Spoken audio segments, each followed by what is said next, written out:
दीदी पापा स्टार्ट हो रहे हैं। नमस्कार।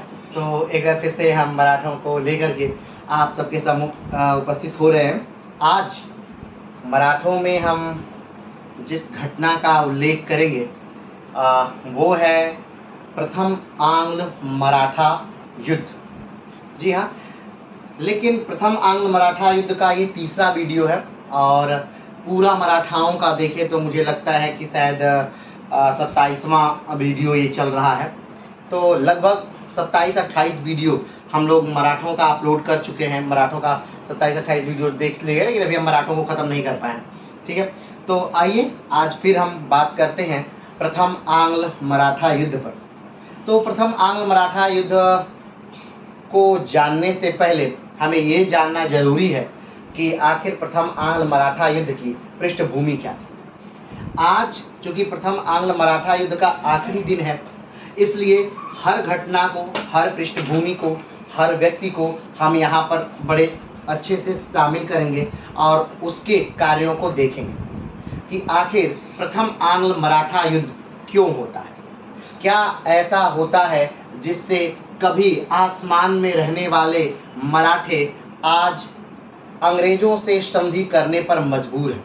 आखिर क्या ऐसा हो रहा है, कौन सी ऐसी संधि है जिससे प्रथम आंग्ल मराठा युद्ध प्रारंभ हो रहा है और कौन सी ऐसी संधि है जिससे प्रथम आंग्ल मराठा युद्ध समाप्त हो रहा है। प्रथम आंग्ल मराठा युद्ध अभी चल ही रहा था कि लगभग 3 संधियां अंग्रेजों के बीच हो चुकी थी। आप जानते हैं कि रघुनाथ राव जो कि बाजीराव के पुत्र हैं और बालाजी बाजीराव के छोटे भाई हैं, उनको सिंहासन चाहिए।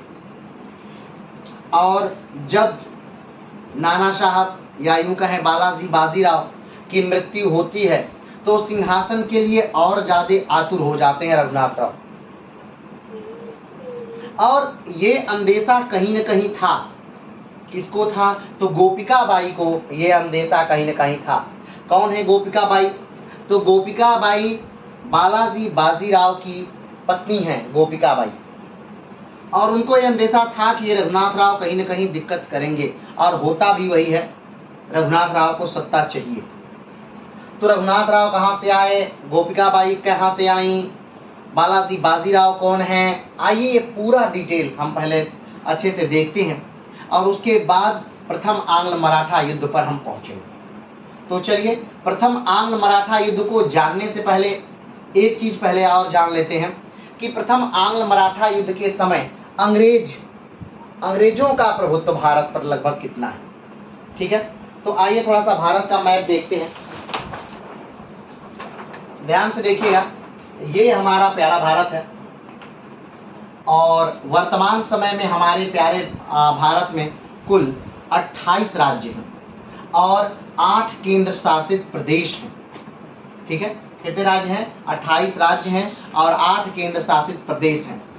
9 ऐसे राज्य हैं जो समुद्र तट से सीमा बनाते हैं।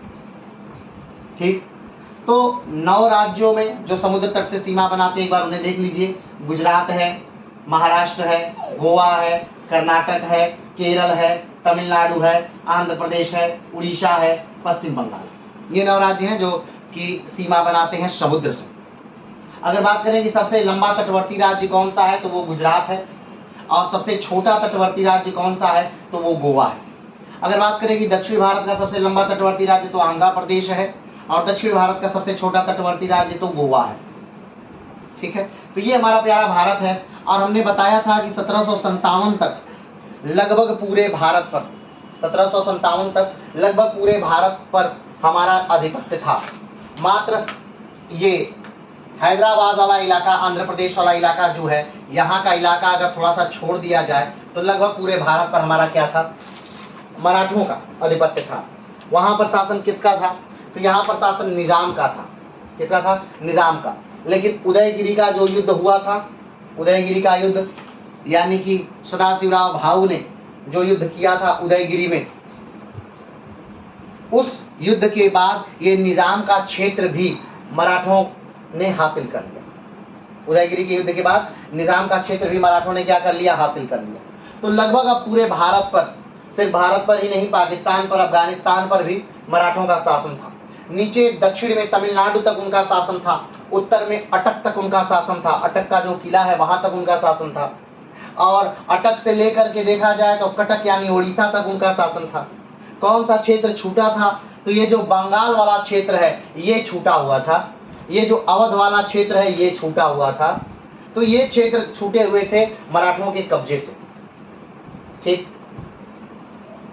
कब की बात है, ये 1757 की बात है। लेकिन 1761 में एक बड़ी घटना होती है। बड़ी घटना ये होती है कि मराठों की संधि है किससे, तो मुगलों से। क्या कि हम पूरे देश में चौथ वसूलेंगे, लेकिन और इसके बदले अगर दिल्ली सल्तनत पर कोई बाह्य आक्रमण होता है तो हम उसकी रक्षा करेंगे। अहमद शाह अब्दाली आप जानते हैं, अहमद शाह अब्दाली को मत समझिएगा कि अहमद शाह अब्दाली मात्र 1761 में एक बार युद्ध किया था। अहमद शाह अब्दाली ने भारत पे कुल 8 बार आक्रमण किया था, और ये जो 1761 का जो ये युद्ध था ये भारत पर 5वां आक्रमण था अहमद शाह अब्दाली का। चौथा आक्रमण था अहमद शाह अब्दाली का, भारत पर 5वां आक्रमण था ये 1761 वाला। ठीक, पानीपत का तृतीय युद्ध जो है, इससे पहले भी 4 बार अहमद शाह अब्दाली भारत पर आक्रमण कर चुका है। तो आइए थोड़ा सा अंग्रेजों को देखते हैं। अंग्रेजों में भी क्या देखने लायक है कि जो ये बंगाल वाला एरिया है यहाँ पर अंग्रेज काबिज हो चुके हैं। कैसे, तो उसे थोड़ा सा समझते हैं। एक व्यक्ति है मुर्शीद कुली खान। मुर्शीद कुली खान कहीं न कहीं बंगाल को स्वतंत्र करा देते हैं, लेकिन अभी भी वो जो कर है वो मुगलिया सल्तनत को दे रहे हैं। अब जब बंगाल पूरी तरह से स्वतंत्र है, अपने सारे फैसले स्वयं ले रहा है, ऐसे समय में 1757 का समय है। 1757 का समय है और अंग्रेज बंगाल पर कब्जा कर लेते हैं। उस समय बंगाल के जो नवाब हैं वो सिराजुद्दौला हैं, और अंग्रेजों से और बंगाल के नवाब सिराजुद्दौला से 1757 में प्लासी, जो वर्तमान में पश्चिम बंगाल में एक जगह है प्लासी, वहाँ पर युद्ध होता है सिराजुद्दौला और अंग्रेजों से। अंग्रेजों को बात करें तो रॉबर्ट क्लाइव से। रॉबर्ट क्लाइव कौन है, तो रॉबर्ट क्लाइव हैं अंग्रेजों के या ब्रिटेन कंपनी का के सत्ता को भारत में स्थापित करने वाले व्यक्ति जो हैं वो रॉबर्ट क्लाइव हैं। तो सिराजुद्दौला का रॉबर्ट क्लाइव से क्या होता है, युद्ध होता है। और ये घटना कब होती है, ये घटना होती है 23 जून 1757 में। लेकिन रॉबर्ट क्लाइव जो है ये युद्ध नहीं करता है। उसने क्या किया है, तो सिराजुद्दौला के जो मंत्री हैं मीर जाफर, उन्हें पहले से ही क्या कर लिया है, तो मिला लिया है रॉबर्ट क्लाइव ने। ठीक, तो अब मीर जाफर रॉबर्ट क्लाइव के साथ हैं। ठीक, और सिराजुद्दौला के बस कुछ सैनिक यानी 500 के लगभग सैनिक वही मात्र इस युद्ध में क्या करते हैं, लड़ते हैं। तो एक तरफा युद्ध है, और ये बात सिराजुद्दौला को तब पता चलती है जब मैदानी जंग में दोनों सेनाएं आमने सामने हैं और मीर जाफर अपनी सेना लेकर अंग्रेजों के तरफ चला जाता है। तब पता चलता है सिराजुद्दौला को कि नहीं, मुझे मीर जाफर ने क्या किया है, तो गद्दारी की है। ये बात उसे तब पता चलती है। चलिए छोड़ते हैं इस बात को। अब बंगाल पर पूरी तरह से किसका शासन हो चुका है, तो आप देख लीजिए बंगाल पर पूरी तरह से अंग्रेजों का शासन हो चुका है। अब एक और घटना को हम देखना है। एक दूसरी घटना क्या है, बक्सर का युद्ध। बक्सर का युद्ध किसके किसके बीच हुआ है, तो बक्सर का युद्ध हुआ है कि भारत के 3 सबसे बड़ी शक्तियों और अंग्रेजों के बीच। 3 सबसे बड़ी शक्तियां कौन है भारत की, अवध के नवाब सिराजुद्दौला, बंगाल के नवाब मीर कासिम, दिल्ली के बादशाह शाह आलम। अब देखिए इतिहास ने कितना बेहतरीन मोड़ लिया है कि हमने आपको पानीपत के तृतीय युद्ध में बताया था कि जब 1761 में युद्ध होता है, पानीपत का तीसरा युद्ध, तो अवध के जो नवाब हैं शुजाउद्दौला, ये साथ देते हैं किसका, अहमद शाह अब्दाली का। किसका साथ दे रहे हैं, अहमद शाह अब्दाली का। अब अगर सोचिए, अगर अब्दाली भारत में न आया होता और मराठों को पानीपत का तीसरा युद्ध न लड़ना पड़ता, तो मराठा शक्ति अभी काफी मजबूत रहती। यानी नाना साहब यानी बालाजी बाजीराव अभी मरे नहीं होते, विश्वास राव मरे नहीं होते, सदाशिवराव भाऊ मरे नहीं होते, और ढेरों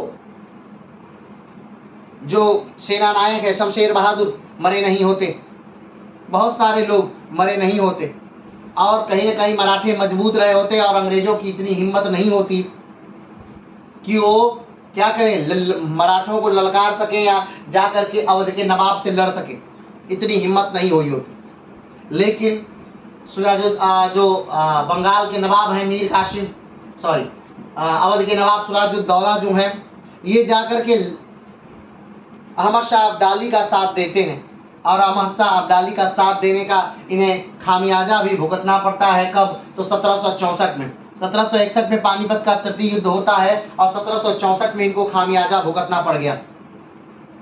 क्या? कि संयुक्त सेनाएं बनाई जाती हैं अवध के नवाब सिराजुद्दौला द्वारा, बंगाल के नवाब मीर कासिम द्वारा और दिल्ली के बादशाह शाह आलम द्वारा, तीनों लोगों की संयुक्त सेनाएं बनती हैं, और ये संयुक्त सेना आकर के लड़ती है बक्सर में। कहाँ युद्ध होता है? बक्सर में युद्ध होता है 1764 में, और अंग्रेजों का नेतृत्व कर रहे हैं हेक्टर मुनरो, और हेक्टर मुनरो क्या करते हैं, संयुक्त सेना को हरा देते हैं, लेकिन उनको समझौता करने का ज्ञान नहीं है और राजनीति से दूर है, वो कुशल सेना नायक हैं। इसलिए रॉबर्ट क्लाइव जो अब बंगाल के नवाब नहीं है, बंगाल के गवर्नर नहीं है, ये ब्रिटेन जा चुका है, ब्रिटेन की संसद में सीट खरीद चुके हैं, वहाँ पे MP हो चुके हैं, ठीक। तो इनको बुलाया जाता है कंपनी द्वारा और ये आते हैं और यहाँ पर समझौता होता है जिसे कि इलाहाबाद की संधि कहते हैं। और इलाहाबाद की संधि जो है वो 1765 में होती है। कब होती है? तो 1765 में इलाहाबाद की संधि होती है।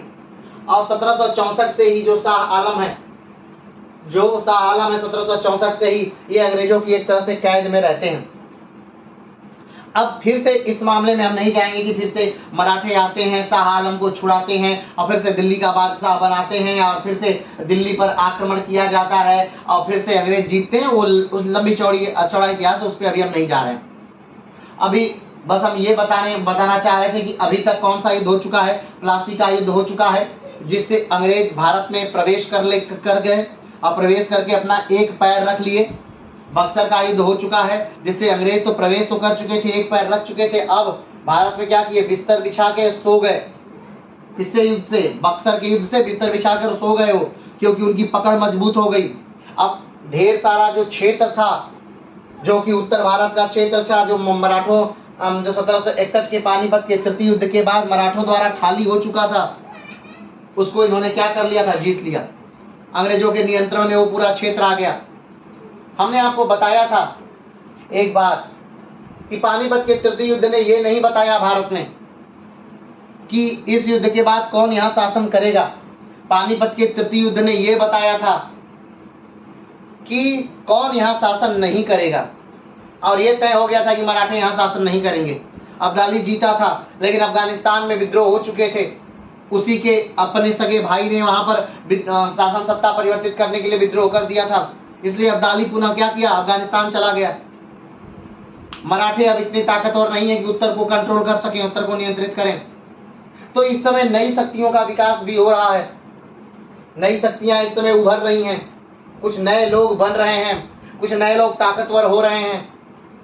ये सारी घटनाएं हुई 1761 के युद्ध में। इसने भारत का इतिहास ही लगभग बदल दिया। वैसे 1700 पानीपत का तृतीय युद्ध हम आपको पढ़ा चुके हैं, तो आप एक बार, एक मूवी भी है पानीपत का, पानीपत, उसे भी एक बार देखिएगा।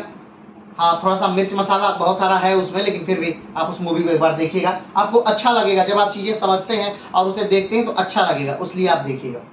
चलिए आगे बढ़ते हैं।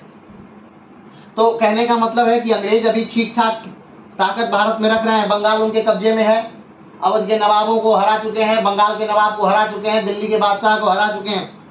और वही नहीं, प्रथम आंग्ल मैसूर युद्ध यानी टीपू सुल्तान से भी, हैदर अली से भी वो दो हाथ कर चुके हैं।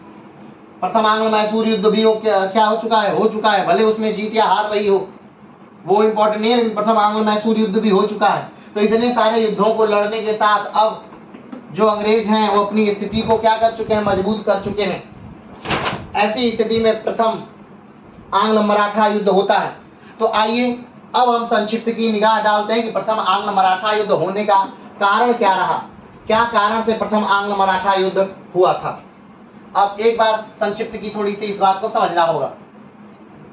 आप जानते हैं कि शिवाजी एक ऐसे व्यक्ति थे जिनका जब जन्म हुआ तो जन्म के साथ ही कुछ दिनों के बाद बहुत महत्वाकांक्षी हैं, उनको अपना साम्राज्य बनाना है, एक हिंदवी साम्राज्य का निर्माण करना है। और वो विजयनगर साम्राज्य को देख करके काफ़ी ज़्यादा प्रेरित हुए थे इस बात से कि विजयनगर साम्राज्य की तरह ही मुझे हिंदू साम्राज्य बनाना है। तो शिवाजी ने हिंदू स्वराज की, या यूं कहें तो अपने साम्राज्य की, उस समय धर्म और संप्रदाय को अलग ही रखिए इस से। तो शिवाजी ने 1674 में अपने आप को सिंहासनारूढ़ किया, लेकिन बहुत समय तक शिवाजी राज्य नहीं कर पाए। शिवाजी ने मात्र 1674 से लेकर 1680 तक ही राज्य किया, लेकिन इस दौरान उन्होंने ये साबित किया कि वो एक योग्य व्यक्ति हैं, क्योंकि शिवाजी का जो टकरार था, शिवाजी का जो युद्ध था, किसी नॉर्मल व्यक्ति से नहीं था। उस समय के विश्व के सबसे बड़ी अर्थव्यवस्था के साथ था, यानी मुगलों के साथ था। विश्व की सबसे ज्यादा युद्ध लड़ने वाली सेना यानी मुगलों की सेना के साथ था। ठीक, विश्व की सबसे ज्यादा अमीर सेना के साथ था, विश्व के सबसे ज्यादा अमीर राजा के साथ था, विश्व के सबसे ज्यादा बड़े साम्राज्य के साथ था। तो बहुत सारी ट्रेजेडी शिवाजी के साथ थी, उनको किसी ऐवे व्यक्ति से युद्ध नहीं लड़ना था। ठीक, लेकिन फिर भी उन्होंने युद्ध लड़ा और 1680 तक अपने साम्राज्य को एक सुचारू रूप से चलाते हुए कुछ साम्राज्य उन्होंने क्या कर लिया, बना लिया। तो शिवाजी की मृत्यु के समय जब आप देखेंगे मराठा साम्राज्य का जो चार्ट है, यानी कि उनका साम्राज्य है, तो कोंकण का बहुत सारा क्षेत्र वो क्या कर लिए हैं, कोंकण तट, यानी हमने बताया था कि भारत में कुल 9 ऐसे राज्य हैं, तटवर्ती राज्य, जो समुद्र से सीमा बनाते हैं, और हर राज्य का अलग अलग नाम होता है। ठीक है, तो महाराष्ट्र और गोवा का जो राज्य है, जो तटवर्ती राज्य है, वो क्या है, कोंकण क्षेत्र से कहा जाता है। कौन सा क्षेत्र कहा जाता है, कोंकण क्षेत्र। तो कोंकण क्षेत्र का बहुत ज्यादा हिस्सा शिवाजी ने क्या कर लिया था, कब्जा कर लिया था। कुछ कर्नाटक का हिस्सा भी थोड़ा मोड़ा शिवाजी के कब्जे में था। तो शिवाजी की मृत्यु के समय, तो शिवाजी की मृत्यु हो जाती है 1680 में। अब शिवाजी की जब मृत्यु हुई 1680 में, तो उसके बाद उत्तराधिकार का एक युद्ध चला कि आखिर राजा कौन बनेगा। क्यों? क्योंकि शिवाजी का, हमने बताया था कि शिवाजी की कुल 8 पत्नियां थी, और 8 पत्नियों से उनके 2 पुत्र थे, एक तो संभाजी महाराज और दूसरा राजा राम। लेकिन जब शिवाजी की मृत्यु होती है उस समय राजा राम की उम्र मात्र 10 वर्ष है। कहा जाता है राजा राम के विवाह के कुछ महीने बाद ही, या कुछ सप्ताह बाद ही शिवाजी की क्या हो जाती है, मृत्यु हो जाती है। तो राजा राम की उम्र मात्र 10 वर्ष है, इसलिए शासन सत्ता पर कौन बैठेगा, तो संभाजी बैठेगा। लेकिन संभाजी के लिए ये शासन सत्ता पर बैठना इतना आसान नहीं था, उनको उत्तराधिकार का युद्ध लड़ना पड़ता है। इसीलिए 1680 में जब शिवाजी की मृत्यु होती है तो उन्हें 1680 में गद्दी तुरंत नहीं मिल जाती है, उन्हें बहुत ज़्यादा संघर्ष करना पड़ता है, और फाइनली संभाजी गद्दी पर बैठते हैं 1681 में। और अपने सारे दुश्मनों को लगभग संभाजी क्या करते हैं, जो ऐसे दुश्मन बाहरी नहीं, जो घर के अंदर के दुश्मन थे, उनको ठिकाने लगा देते हैं, उन्हें मरवा देते हैं। कुछ इतिहासकारों का यह भी मानना है कि शिवाजी ने अपनी माँ, सगी माँ नहीं, सौतेली माँ को विष दे दिया था। राजा राम की जो माँ है उनको विष दे दिया। ठीक है, तो वो छोड़िए, वो कोई इशू नहीं है। कुछ इतिहासकार मानना है, कुछ इतिहासकारों का नहीं मानना, वो छोड़ दीजिए। तो संभाजी राज करते हैं 1681 से लेकर 1689 तक। लेकिन संभाजी का और औरंगजेब का भी बनता नहीं है, क्योंकि औरंगजेब का जो पुत्र है, ठीक, जो बहादुर शाह प्रथम के नाम से गद्दी पर बैठेगा, औरंगजेब का जो पुत्र है उसको सपोर्ट कर रहे हैं संभाजी, और ये बातें औरंगजेब को सही नहीं लगती है। औरंगजेब को लग रहा है कि ये मेरे पुत्र को क्यों सपोर्ट कर रहा है, क्यों गृह युद्ध, मुगलों में गृह युद्ध को डालना चाह रहा है, खुद सत्ता लेना चाह रहा है। इसलिए औरंगजेब ने एक सेना भेजी, और संभाजी की ही एक जो सेनापति हैं वो गद्दारी करते हैं। कमेंट बॉक्स में बताइएगा कि संभाजी के कौन सेनापति हैं जो गद्दारी करते हैं। तो संभाजी की एक सेनापति है जो गद्दारी करते हैं, और गद्दारी करके संभाजी को पकड़वा देते हैं, और फाइनली संभाजी को मार दिया जाता है। और संभाजी की मौत बहुत बुरी मौत थी। ठीक है, तो 1689 में संभाजी को मार दिया जा रहा है। ठीक, लेकिन अब संभाजी को तो मार दिया जा रहा है, संभाजी का जो पुत्र है जिनका नाम साहूजी महाराज है, उनको अब उनका अपहरण कर लिया जा रहा है, उनका अपहरण करके औरंगजेब के दरबार में रख दिया जा रहा है। ठीक, अब गद्दी पर कौन बैठेगा, तो गद्दी पर कौन बैठ रहा है, तो राजा राम। जब शिवाजी मरे तो तुमने बताया था राजा राम की उम्र मात्र 10 वर्ष थी, लेकिन अब राजा राम बड़े हो चुके हैं। ठीक, तो अब राजा राम गद्दी पर बैठने के योग्य है, तो राजा राम गद्दी पर बैठते हैं 1689 से, और 1689 पर गद्दी पर बैठकर 1700 तक राजा राम गद्दी पर बैठे रहते हैं और शासन करते हैं। लेकिन उनका जो पूरा जीवन है वो लगभग भागते ही बीत जाता है। वो यहाँ वहाँ भागते रहते हैं, औरंगजेब से बचते रहते हैं। लेकिन फाइनली जब उनकी मृत्यु होती है तो उसके बाद फिर से एक समस्या आ जाती है, उत्पन्न हो जाती है कि आखिर मराठा गद्दी पर अब कौन बैठेगा। ठीक है, क्योंकि संभाजी है नहीं, राजा राम है नहीं, संभाजी के जो पुत्र साहूजी महाराज है वो तो है नहीं। उनको तो वो तो औरंगजेब की कैद में है, तो आखिर गद्दी पर कौन बैठेगा।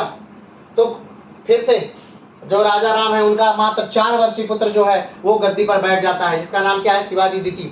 तो शिवाजी द्वितीय अब गद्दी पर बैठ गए। अब गद्दी पर बैठ गए शिवाजी द्वितीय। 1700 से 1707 तक राज्य किए। लेकिन आप ध्यान रखिएगा 4 वर्ष का पुत्र क्या राज करेगा। तो जो राजा राम की विधवा है जिनका नाम ताराबाई है, और जो शिवाजी की माँ है, वो शिवाजी द्वितीय की जो माँ है वो क्या करती हैं, शासन सत्ता अपने हाथ में लेती हैं और अपने पुत्र को गद्दी पर बैठाकर, यानी शिवाजी द्वितीय को गद्दी पर बैठाकर सारी शासन सत्ता अपने हाथ में ले लेती हैं और राज्य काज को बड़ा सुचारू रूप से चलाती हैं और कहीं न कहीं मुगलों के नाक में दम कर देती हैं। लेकिन 1707 में एक घटना घटती है। 1707 में औरंगजेब की मृत्यु हो जाती है। ध्यान दीजिएगा, 1707 में जब औरंगजेब की मृत्यु होती है तब गद्दी पर कौन बैठता है, तो गद्दी पर बैठ गया बहादुर शाह प्रथम। अब बहादुर शाह प्रथम गद्दी पर बैठा है तो वो सोचा है कि क्यों हम मराठों से क्यों लड़े, हमें मराठाओं से लड़ने का कोई भी औचित्य नहीं है, मराठाओं को अपने में ही लड़ा दो। तो उसने बड़ा एक प्लान किया। उसने किया कि साहू जी महाराज को उसने क्या कर दिया, छोड़ दिया।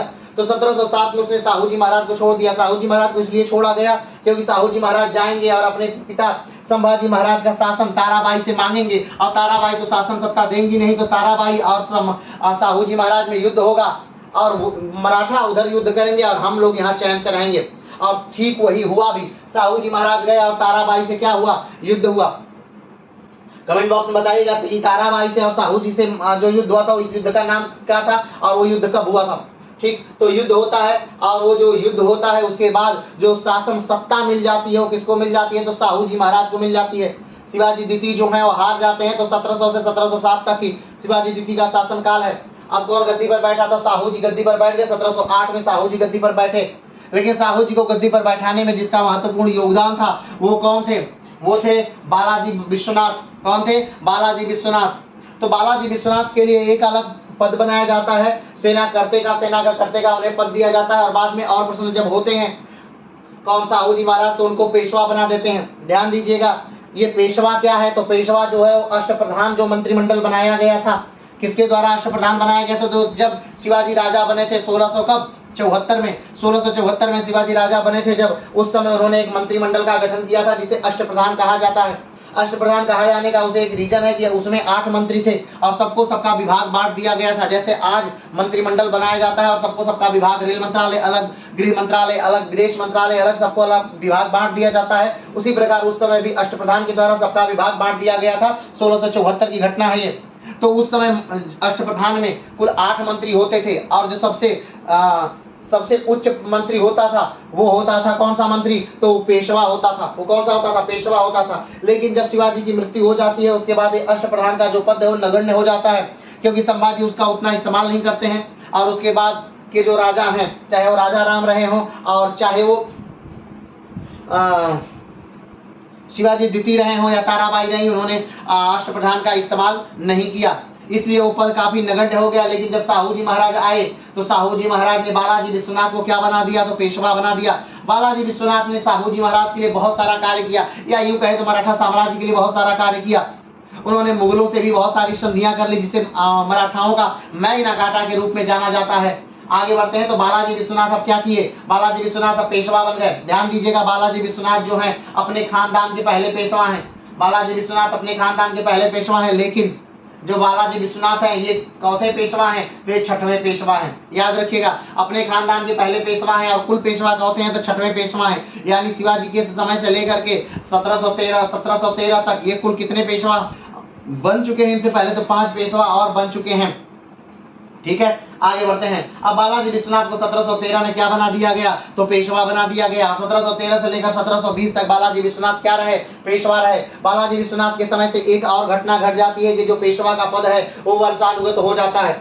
वो क्या हो जाता है, वंशानुगत हो जाता है। और बालाजी विश्वनाथ के मरने के बाद उनका 20 वर्षीय जो पुत्र है बाजीराव, वो क्या बन जाता है, तो पेशवा बन जाता है। बाजीराव जो है वो काफी योग्य, एक तरह से ये कहा जाए तो योग्य पिता का योग्य पुत्र है। वो अपने पिता से कहीं ज्यादा योग्य है। शासन सत्ता में या युद्ध कौशल में उसका कोई तोड़ नहीं है। या भारतीय इतिहास को उठा के देखें तो पेशवा बाजीराव जैसा कोई भी सेना नायक आपको नहीं दिखेगा। अपने पूरे जीवन पेशवा बाजीराव कोई भी युद्ध नहीं हारा है। वो लगातार जीत का स्वाद ही चखा है, बहुत तेजी से युद्ध करता है। यहाँ तक कि मात्र 500 सैनिकों के साथ जो पेशवा बाजीराव है वो दिल्ली पर आक्रमण कर देते हैं और दिल्ली को जीत लेते हैं। ये अलग विषय है कि उस समय जो दिल्ली की फौज थी वो कहीं और थी, वहां पर वर्तमान समय में नहीं थी। इसलिए बाजीराव अपने समय के सबसे बेहतरीन योद्धा हैं। बाजीराव अपने समय के या पूरे इतिहास के सबसे बेहतरीन कुशल सेना नायक हैं। आगे बात करें तो बाजीराव भी लगभग 20 सालों तक पेशवाई शासन को चलाते हैं। 1720 से लेकर 1740 तक बाजीराव चलाते हैं। बाजीराव की एक और चीज बहुत फेमस है, उनकी प्रेम कथा। जो मस्तानी से उनका प्रेम हुआ था और मस्तानी से जो उनका पुत्र है शमशेर बहादुर, वो भी काफी फेमस था। काफी फेमस होने का मतलब कि शमशेर बहादुर जो था वो 1761 के पानीपत के तृतीय युद्ध में लड़ा था बाजीराव के साथ कंधे से कंधा मिलाकर, और उस युद्ध में बहुत बुरी तरह वो घायल हो गया और बाद में उसकी तुरंत कुछ ही महीने में उसकी मृत्यु हो गई। यानी शमशेर बहादुर ने अपने पिता की तरह ही युद्ध कौशल था, लेकिन बहुत जल्दी ही शमशेर बहादुर की क्या हो जाती है, मृत्यु हो जाती है 1761 में लड़ते हुए। आगे बढ़ते हैं तो बाजीराव के बाद 1740 में उनके जो सबसे बड़े बेटे हैं वो बालाजी बाजीराव, वो क्या बन जाते हैं, वो बन जाते हैं पेशवा। ध्यान दीजिएगा जो बाजीराव हैं इनके दो पुत्र हैं। बाजीराव के कितने पुत्र हैं, दो पुत्र हैं। जो बड़ा पुत्र है उसका नाम है बालाजी बाजीराव, बालाजी बाजीराव, और जो छोटा पुत्र है उसका नाम क्या है, तो उसका नाम है रघुनाथ राव। यहाँ पर हम इनके पुत्रों को सिर्फ इसलिए बता रहे हैं कि क्योंकि यही रघुनाथ राव ही वो व्यक्ति हैं जिनकी वजह से प्रथम आंग्ल मराठा युद्ध प्रारंभ होता है। ठीक है, तो बालाजी जो बाजीराव हैं उनकी मृत्यु हो जाती है 1740 में, और उनके जो बड़े पुत्र हैं जिनका नाम बालाजी बाजीराव है वो गद्दी पर बैठ जाते हैं। अब बालाजी बाजीराव गद्दी पर बैठ गए और बालाजी बाजीराव ही वो पेशवा हैं जिनके समय में पेशवाई जो है अपने चरम पर है, यानी पेशवाओं का साम्राज्य लगभग पूरे भारत पर है। हमने आपको बताया था कि 1757 में जो मराठों का साम्राज्य है वो अपने चरम पर है। इससे ज्यादा साम्राज्य मराठाओं का 1757-58 के बीच में जो मराठाओं का साम्राज्य रहा, उतना साम्राज्य मराठाओं का कभी फिर नहीं रहा। इसी समय में कहा जाता था कि मराठा अटक से लेकर कटक तक फैले हुए हैं, उत्तर में सिंध से लेकर के दक्षिण में तमिलनाडु तक फैले हुए हैं। मराठाओं का साम्राज्य बहुत विस्तृत उस समय था। ठीक है, आप बात समझ रहे हैं। चलिए आगे बढ़ते हैं। तो बालाजी बाजीराव का समय चलता है, लेकिन बालाजी बाजीराव के समय एक और घटना घट रही है, एक तरफ से घटना घट रही है। बार बार आक्रमण किया जा रहा है दिल्ली पर।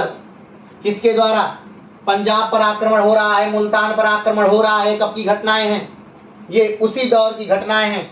कब, तो 1758 की घटना है। 1757 की घटना है जब बार बार आक्रमण हो रहा है। पंजाब, मुल्तान, उधर आक्रमण हो रहा है। अहमद शाह अब्दाली आक्रमण कर रहा है और जीत रहा है। लेकिन हमने बताया था कि जो मुगल हैं उन्होंने समझौता किया था। किससे, मराठों से समझौता हुआ था कि आप चौथ लेंगे, लेकिन बदले में अगर कोई आक्रमण भारत पर होता है यानी मुगलों पर होता है तो आप उसे अपना आक्रमण मान करके युद्ध के लिए आएंगे। ठीक, तो अब उनसे निपटने के लिए, उनको ठीक करने के लिए जो बालाजी बाजीराव है वो एक टीम भेजते हैं, रघुनाथ राव को भेजते हैं। रघुनाथ राव कौन है, उनके छोटे भाई हैं, ध्यान रखिएगा। उनके छोटे भाई रघुनाथ राव जाते हैं और 1757-58 में एक बहुत बेहतरीन युद्ध लड़ते हैं। कौन, तो रघुनाथ राव बहुत बेहतरीन युद्ध लड़ते हैं और लगभग पूरा उत्तर भारत क्या कर लेते हैं, तो जीत लेते हैं। ये अटक के किले तक को जीत लेते हैं, पंजाब को जीत लेते हैं, मुल्तान को जीत लेते हैं, और यहाँ तक कि जो पुत्र है अहमद शाह अब्दाली का जो पुत्र है उसको भी क्या करते हैं, गद्दी से हटा देते हैं, शासन सत्ता से हटा देते हैं।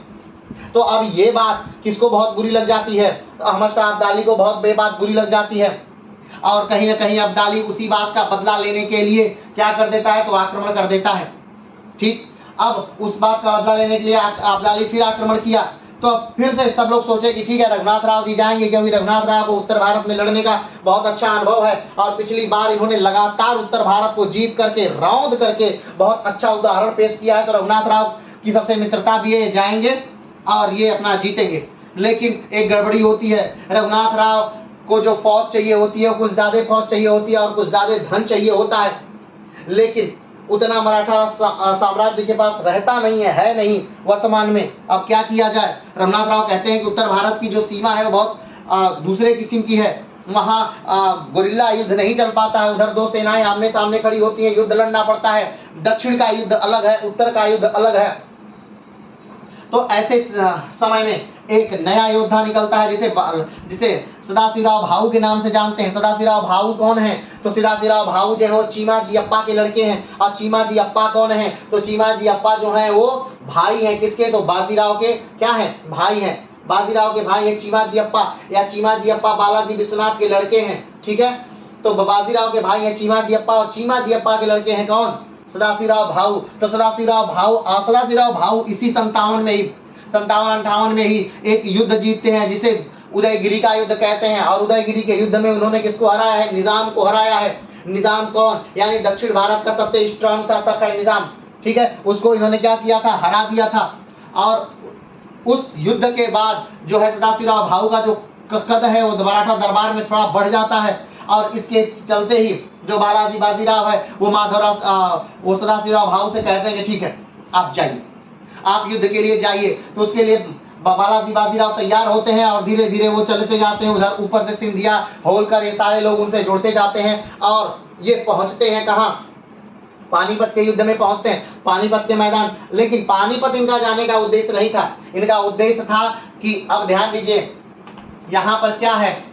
यहाँ पर यमुना है। ये क्या है? यमुना है। यहाँ पर क्या है? यहाँ पर दिल्ली है। यहाँ क्या है? दिल्ली है। ये यमुना है। ठीक है, सदाशिवराव भाऊ जो हैं वो यहाँ पर हैं। सदाशिवराव भाऊ कहाँ हैं? यहाँ पर हैं। अब ये ऊपर की तरफ बढ़ते जाते हैं। ऊपर की तरफ क्या करते हैं? बढ़ते जाते हैं। ऊपर की तरफ बढ़ते जाते हैं। ऊपर की तरफ बढ़ते जाते हैं। ठीक, युद्ध हो रहा था इधर ही। अब और अहमद शाह अब्दाली का क्या टीम कहाँ है? यहाँ है। ये अहमद शाह अब्दाली की फौज है। अब सदाशिवराव भाऊ इधर बढ़ते जाते हैं। अहमद शाह अब्दाली का पीछा तो करता है लेकिन पार करके, यमुना पार करके नहीं, यमुना के किनारे किनारे अहमद शाह अब्दाली इनका पीछा करता है। ये ऊपर की तरफ बढ़ते जाते हैं और सदाशिवराव भाऊ जाकर के दिल्ली क्या करते हैं? फतह कर लेते हैं। सदाशिवराव भाऊ दिल्ली जीत लेते हैं।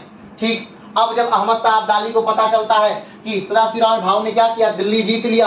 या सदाशिवराव भाऊ ने सिर्फ दिल्ली तो जीता ही, यहाँ तक कि अहमद शाह अब्दाली के जितने मित्र थे इस तरफ के, यमुना पार इस तरफ के, उन लोगों को भी जीत लेते हैं।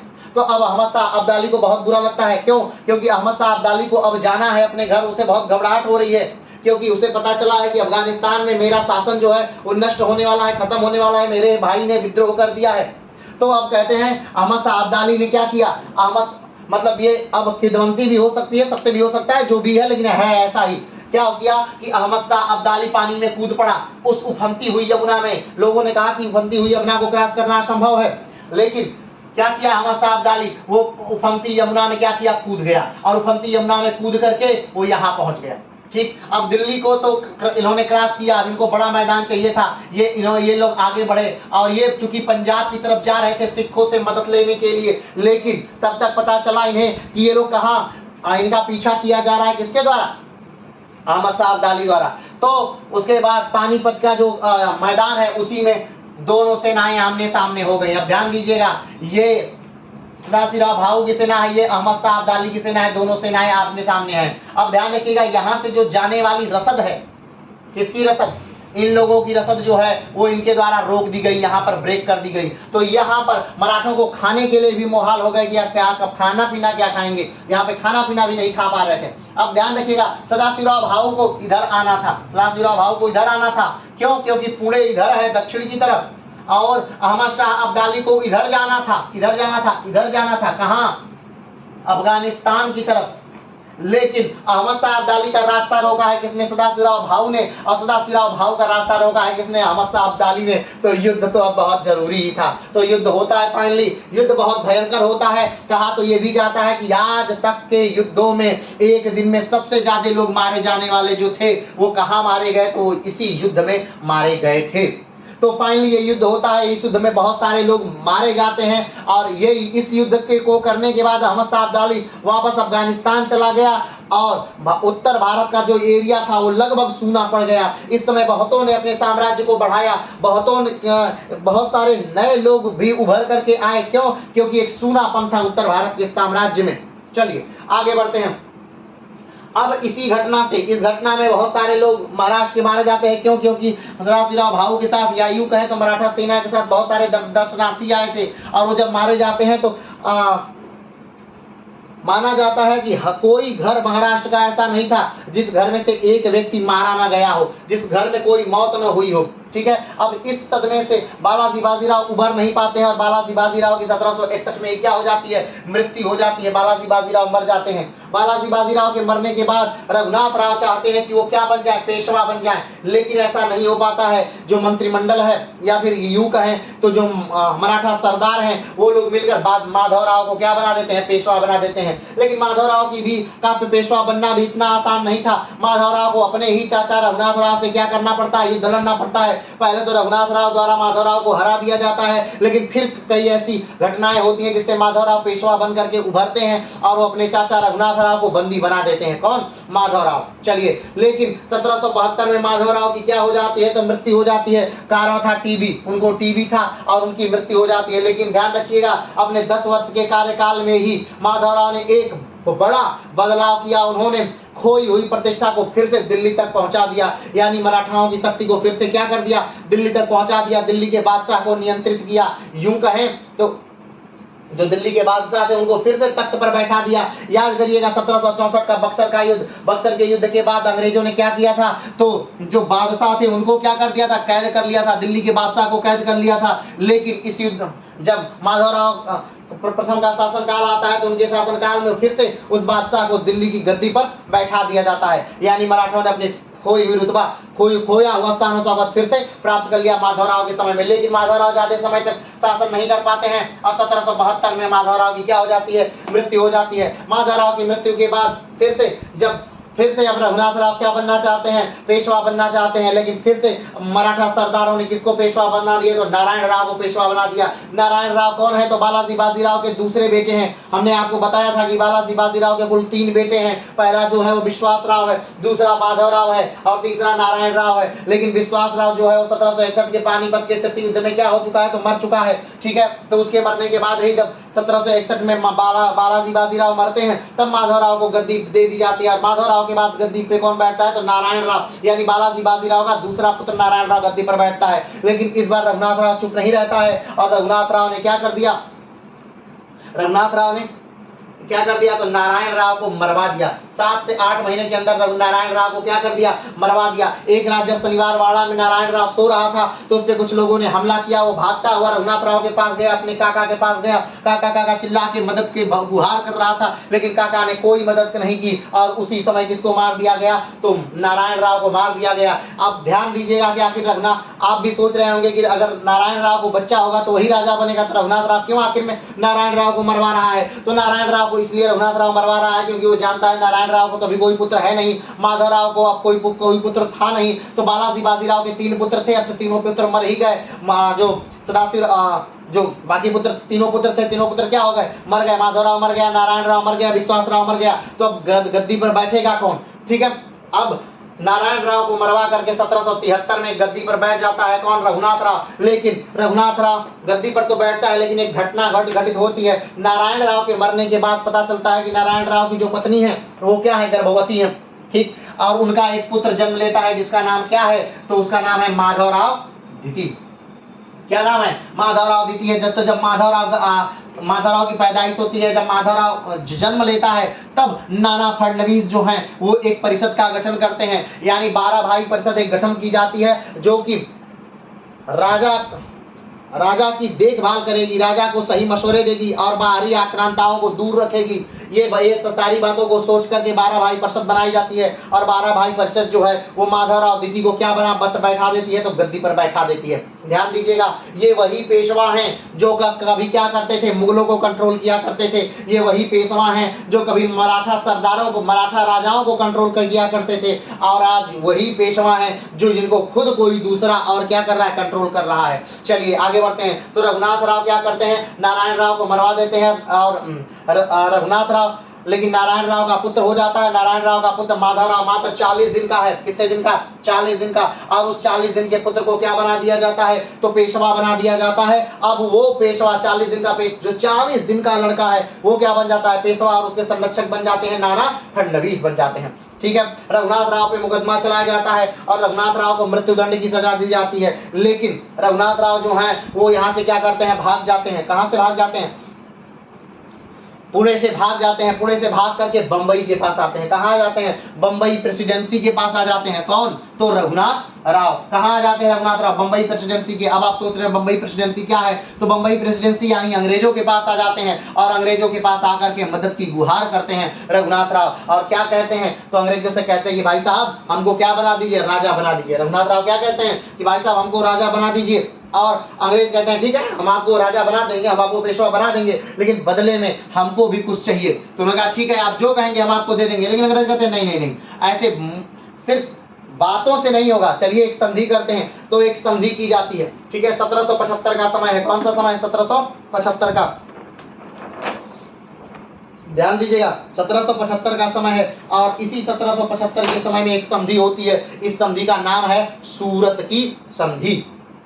ठीक है, अब हम आ रहे हैं प्रथम आंग्ल मराठा युद्ध पर। तो पहली जो संधि होती है उसे क्या कहते हैं? सूरत की संधि। ध्यान दीजिएगा 1775 में एक संधि होती है जिसका नाम है सूरत की संधि। किसके किसके बीच हो रही है? तो बंबई प्रेसिडेंसी के बीच और रघुनाथ राव के बीच ये संधि हो रही है। मराठा रघुनाथ राव के बीच और बंबई प्रेसिडेंसी के बीच क्या हो रही है? संधि हो रही है। और इस संधि में क्या है? तो इस संधि में यह है कि अंग्रेज जो है वो रघुनाथ राव को एक निश्चित सेना देंगे, लेकिन उस सेना का भरण पोषण जो है रघुनाथ राव करेंगे। रघुनाथ राव अगर पेशवा, रघुनाथ राव अंग्रेजों को बसैन और सालसेट क्या कर देंगे? दे देंगे। ठीक, और 6 लाख रुपया भी ये क्या करेंगे? देंगे। तो ये सारी बातें क्या होती हैं? संधि में सिग्नेचर कर दी जाती हैं। किसके द्वारा? रघुनाथ राव के द्वारा। सूरत की संधि 1775। तो ध्यान रखिएगा इस सूरत की संधि के साथ ही जन्म होता है किसका? प्रथम आंग्ल मराठा युद्ध का। प्रथम आंग्ल मराठा युद्ध का जन्म हो गया 1775 में। प्रथम आंग्ल मराठा युद्ध प्रारंभ हो गया। जब ये बात पहुंचती है किसके पास?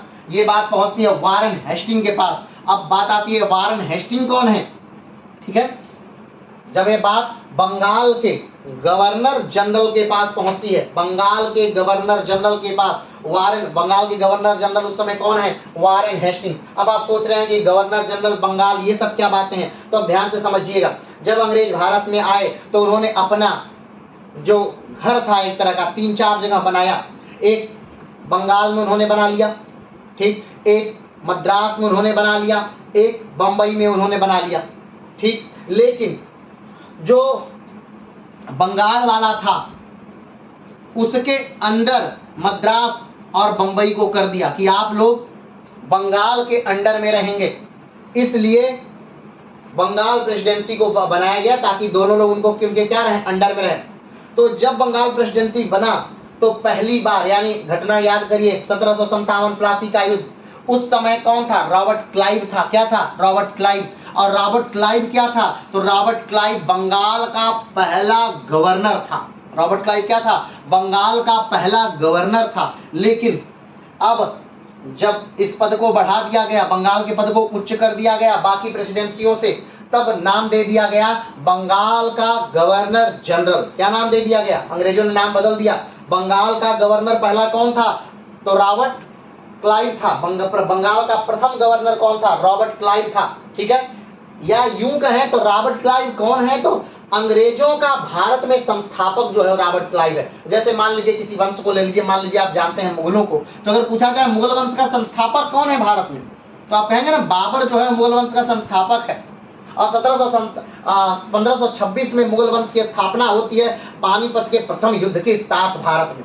उसी प्रकार से 1757 में प्लासी के युद्ध के साथ भारत में अंग्रेजी राज्य की स्थापना होती है।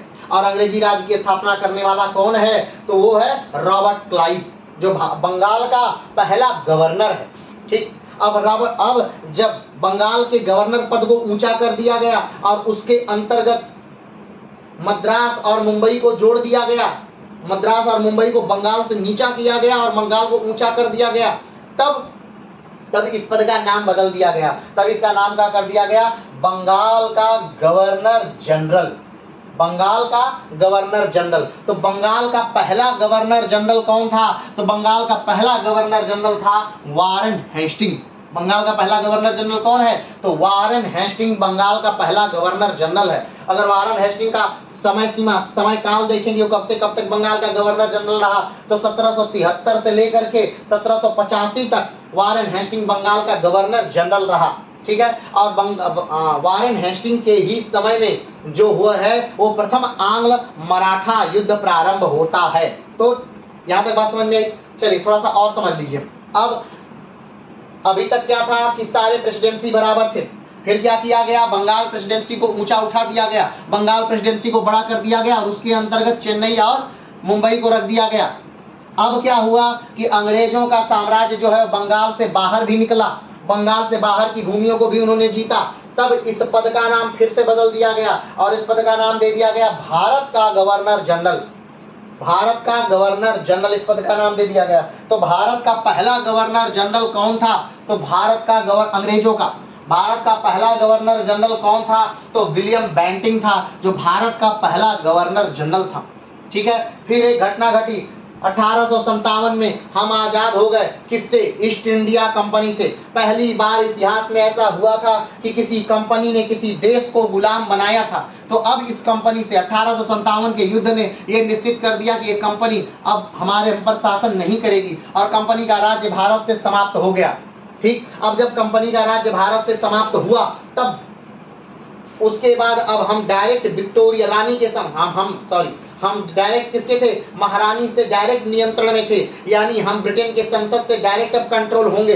तो उस समय फिर इस पद का नाम बदल दिया गया और अब इस पद का नाम क्या कर दिया गया? वायसराय। क्या कर दिया गया? वायसराय कर दिया गया। और पहले वायसराय कौन थे भारत के? तो लॉर्ड कैनिंग जो हैं वो पहले वायसराय हैं। तो एक बार फिर से देखिए, बंगाल का पहला गवर्नर कौन है? Robert Clive. बंगाल का पहला गवर्नर जनरल कौन है? Warren Hasting. भारत का पहला गवर्नर जनरल कौन है? William Bentinck. और भारत के पहले वायसराय कौन है? Lord Canning. ठीक है।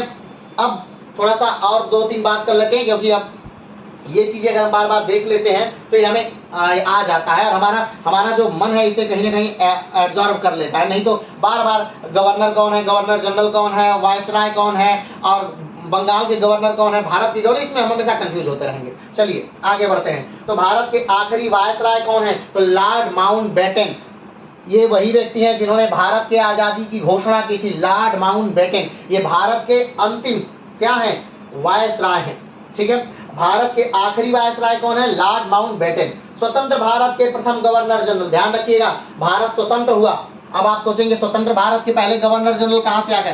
तो भारत जब स्वतंत्र हुआ तो फिर से उस समय राष्ट्रपति का पद तो तुरंत हुआ नहीं था। याद होगा आपको, तो हमारा संविधान तैयार कब हुआ था? 26 जनवरी 1950 को हमारा संविधान तैयार हुआ था, माने लागू हुआ था। तो उसी दिन से हमारे राष्ट्रपति का पद भी घोषित हुआ था। उससे पहले राष्ट्रपति का नामक कोई पद नहीं था। तो उससे पहले भारत को चलाने के लिए जो सुप्रीम अथॉरिटी थी वो कौन सी थी? तो वह बनाई गई थी गवर्नर जनरल। तो भारत के पहले, स्वतंत्र भारत के पहले गवर्नर जनरल भी कौन थे? लॉर्ड माउंटबेटन को ही बनाया गया। उन्हें बनाया गया कि भाई साहब आप योग्य हैं, आप बहुत सारी चीजें जानते हैं, तो थोड़ा सा अभी नया नया देश है हमारा, आप गवर्नर कर दीजिए। चलिए आगे बढ़ते हैं। और स्वतंत्र भारत के प्रथम भारतीय गवर्नर जनरल कौन थे? तो राजगोपालाचारी जी थे। कौन थे? राजगोपालाचारी जी थे। और स्वतंत्र भारत के आखिरी गवर्नर जनरल कौन थे? स्वतंत्र भारत के आखिरी गवर्नर जनरल भी राजगोपालाचारी थे। स्वतंत्र भारत के पहले गवर्नर जनरल भारतीय भी राजगोपालाचारी थे। और स्वतंत्र भारत के प्रथम गवर्नर जनरल जो थे वो कौन थे? तो लॉर्ड माउंटबेटन थे। चलिए ये बातें यहाँ पर हो गई, यहाँ से यहीं पर रहने देते हैं। ठीक है। तो अभी तक क्या हुआ, यहाँ पर हम लोग कहाँ तक पहुंचे? हम लोग पहुंचे कि रघुनाथ राव मुंबई प्रेसिडेंसी के पास आ गए और रघुनाथ राव मुंबई प्रेसिडेंसी के पास आकर कहते हैं कि हमको पेशवा बनना है, इसमें आप सहायता करिए। मुंबई प्रेसिडेंसी इनके साथ सूरत की संधि करती है। सूरत की संधि 1775 में होता है। उस संधि के अंतर्गत रघुनाथ राव बसैन और सालसेट, सालसेट का अर्थ यानी मुंबई वाला जो क्षेत्र है, यानी मुंबई जिस द्वीप पर बसा है उस द्वीप का नाम ही सालसेट है, सालसेट द्वीप। और मुंबई उस द्वीप पर दक्षिण में बसा है। ध्यान से देखिएगा, जूम करके मैप को पता चलेगा। ठीक है। तो उस भाग को दे देंगे। चलिए इन्होंने दे दिया, लेकिन अब युद्ध प्रारंभ हो गया, यानी मुंबई ने आक्रमण कर दिया। कहां आक्रमण कर दिया? किस पर आक्रमण कर दिया मुंबई ने? तो मुंबई प्रेसिडेंसी ने आक्रमण कर दिया मराठों पर। अब एक बात को ध्यान से आपको फिर से देखना है और समझना है। क्या देखना है और समझना है? क्या इतना आसान था मुंबई का पुणे पर आक्रमण करना क्या आसान था? तो नहीं, मुंबई का पुणे पर आक्रमण करना इतना आसान नहीं था। आपको याद होगा कि भारत के पश्चिम में, भारत का जो पश्चिमी वाला क्षेत्र है, बहुत सारी पहाड़ियां हैं। बहुत सारी पहाड़ी क्या, एक ही पहाड़ी बहुत दूर तक फैली हुई है, जिसका नाम क्या है? पश्चिमी घाट की पहाड़ियां। ठीक है, तो जो मुंबई है वो पश्चिमी घाट की पहाड़ी के इस तरफ है, ये मुंबई वाला क्षेत्र है। ठीक है, ये मुंबई है, और जो पुणे है वो पश्चिमी घाट के दूसरी तरफ है, ये पुणे वाला क्षेत्र है। ये जिसको हम कलर कर दिए हैं ये पुणे है, और ये जिसको कलर किए हैं ये मुंबई है। और बीच में ये जो क्षेत्र है, ठीक है, ये जो बीच में ये पूरा जो आप देख रहे हैं, ये पश्चिमी घाट की क्या है? पहाड़ियां हैं। ये पहाड़ियां, तो अंग्रेजों को युद्ध करने में बड़ी क्या हो रही थी? कठिनाई हो रही थी।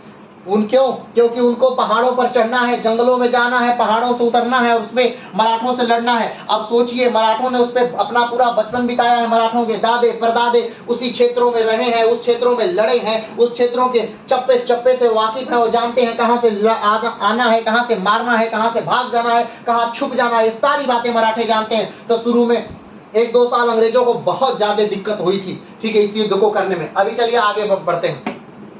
तो क्या हुआ? मुंबई प्रेसिडेंसी ने आक्रमण तो कर दिया, लेकिन उस समय हमने बताया था बंगाल का गवर्नर जनरल कौन है? तो बंगाल का गवर्नर जनरल उस समय है Warren Hastings. Warren Hastings Bengal का गवर्नर जनरल है। वारेन हेस्टिंग ने बहुत तेजी से डांट लगाई, किसको? तो मुंबई प्रेसिडेंसी को। मुंबई प्रेसिडेंसी को डांटते हुए वारेन हेस्टिंग ने कहा कि बंगाल का गवर्नर जनरल मैं हूं, तुम्हारी सुप्रीम अथॉरिटी मैं हूं, अब तुमको किसने वो अधिकार दिया कि तुम जाकर के मराठों से क्या कर रहे हो? संधि कर रहे हो।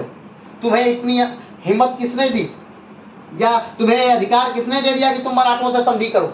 ठीक है, मैं इस संधि को फौरन निरस्त करता हूं। मैं इस संधि को क्या करता हूं? फौरन निरस्त करता हूं। ठीक, और उन्होंने, किसने? वारेन हेस्टिंग ने इस संधि को क्या कर दिया? निरस्त कर दिया। वारेन हेस्टिंग ने दूसरी एक संधि की, लेकिन किससे की? नाना फडणवीस से की। किससे की? नाना फडणवीस यानी पुणे से की, या यूं कहें तो माधवराव द्वितीय से की। चूंकि माधवराव द्वितीय तो उस समय छोटे से बच्चे हैं, तो उस समय किससे संधि होती है? नाना फडणवीस के साथ एक संधि होती है। तो ध्यान रखिएगा, सूरत की संधि के साथ यह युद्ध प्रारंभ हुआ था, बंबई प्रेसिडेंसी ने प्रारंभ किया था, लेकिन सूरत की संधि को खत्म करके एक नई संधि बनती है, जिसे पुरंदर की संधि कहते हैं, जो 1776 में होती है। तो सूरत की संधि 1775 में होती है और पुरंदर की संधि 1776 में होती है। तो अब ये जो पुरंदर की संधि है, ये किसके किसके बीच होती है? तो ये नाना फडणवीस यानी पुणे से और कलकत्ता प्रेसिडेंसी के वारेन हेस्टिंग के मध्य होती है। ध्यान दीजिएगा। अब इस संधि में क्या है? इस संधि में ये है कि ठीक है, आप रघुनाथ राव को एक निश्चित पेंशन देंगे, और रघुनाथ राव फिर कभी भी पुणे पर अपना दावा नहीं ठोकेंगे, वो कभी पेशवा बनने के लिए नहीं कहेंगे। पहली बात। दूसरी बात क्या हुई? अंग्रेजों ने कहा कि बसैन और सालसेट वो तो हमारे पास ही रहेगा, बसैन और सालसेट वो आप हमें दे दीजिए। मराठों ने भी कहा ठीक है, चलिए ले लीजिए, वो हमें उस जरूरत भी नहीं है, ले लीजिए उसको, चलिए। तो ये बातें निर्धारित हुई। ठीक, और एक बात और जो सबसे इंपॉर्टेंट बात थी कि वारेन हेस्टिंग ने कहा कि आप किसी भी बाहरी ताकत से, बाहरी ताकत यानी फ्रेंच से, पुर्तगालियों से, ठीक, डचों से, आप किसी भी बाहरी ताकत से कोई समझौता नहीं करेंगे, उनको कोई भूमि नहीं देंगे, किसी प्रकार आरक्षण नहीं देंगे, उनके लिए आप कुछ नहीं करेंगे। किसने कहा? Warren Hastings. माने ये सारी बातें किसकी, किस संधि के अंतर्गत? पुरंदर की संधि के अंतर्गत ये बातें चल रही हैं। अब पुरंदर की संधि हो गई, ध्यान रखिएगा, पुरंदर की संधि होते ही कौन सी संधि समाप्त हो गई? तो सूरत की संधि समाप्त हो गई। पुरंदर की संधि जो होती है, सूरत की संधि को समाप्त मान लिया जाता है। ठीक, सूरत की संधि किसके किसके बीच हुई है? तो बंबई प्रेसिडेंसी और मराठों के रघुनाथ राव के बीच हुई है। रघुनाथ राव को पेशवा बनाने के लिए ऐसी बातें हुई है। अब लेकिन बंबई वाले बात को अभी मान नहीं रहे हैं। बंबई वालों ने इनके खिलाफ, किसके खिलाफ? वारेन हेस्टिंग के खिलाफ एक लेटर लिखा। कहाँ पर? लंदन में लेटर लिखा, और लंदन में लेटर में कहा कि देखिए ये वारेन हेस्टिंग हम लोगों को मना कर रहे हैं, हम लोग तो अंग्रेजी सत्ता का, हम शासन का विस्तार ही कर रहे हैं, तो ये हम लोगों को मना कर रहे हैं। तो वहां से लंदन से एक पत्र आता है और इनसे स्पष्टीकरण मांगा जाता है, वारेन हेस्टिंग से बताइए कि क्यों आप ऐसा कर रहे हैं। तो वारेन हेस्टिंग उन्होंने बताया कि देखिए मराठे अभी बहुत ज्यादा क्या है, ताकतवर है, मराठों को इतना कम नहीं आती है अभी, तो मराठों मराठों के क्षेत्र में हराना ये थोड़ा और कठिन कार्य है। मराठों के क्षेत्र में हराना ये और कठिन कार्य है, तो अभी रहने दीजिए, अभी मराठों से युद्ध लड़ने की जरूरत नहीं है। लेकिन 1777 में एक घटना घटती है, ध्यान दीजिएगा, 1775 में सूरत की संधि होती है, 1776 में पुरंदर की संधि होती है। अब पुरंदर की संधि जो हो रही है वो सूरत की संधि को समाप्त कर रही है। सूरत की संधि बंबई प्रेसिडेंसी और रघुनाथ राव के बीच हुई थी। अब पुरंदर की संधि कलकत्ता प्रेसिडेंसी और नाना फडणवीस के बीच हुई। क्लियर है? अब दोनों लोग शांत हो गए, यानी अंग्रेज भी शांत हो गए और मराठे भी शांत हो गए। लेकिन 1777 में एक घटना होती है। 1777 में क्या होता है, तो नाना फडणवीस जो है वो जो कोंकण तट है उस पर कुछ भूमि जो है वो फ्रेंच को दे देते हैं। किसको दे देते हैं? फ्रेंच कंपनी को दे देते हैं। तो इस बात से बहुत नाराज होता है कौन? Warren Hastings. और वारेन हेस्टिंग इसको सीधे कंपनी का अपमान मानता है, उसे बहुत निजी तौर पे लेता है, कहता है कि बताइए आपने ऐसा कर दिया, आपने ऐसा कैसे कर दिया? संधि में साफ साफ लिखा है कि आप किसी दूसरी शक्ति को वैल्यू नहीं देंगे, दूसरी शक्ति से नहीं लड़ेंगे, दूसरी शक्ति कोई आश्रय नहीं देंगे, आपने ऐसा कैसे कर दिया? तो अब आपने अगर ऐसा किया है तो अब मैं युद्ध को नहीं रोक सकता।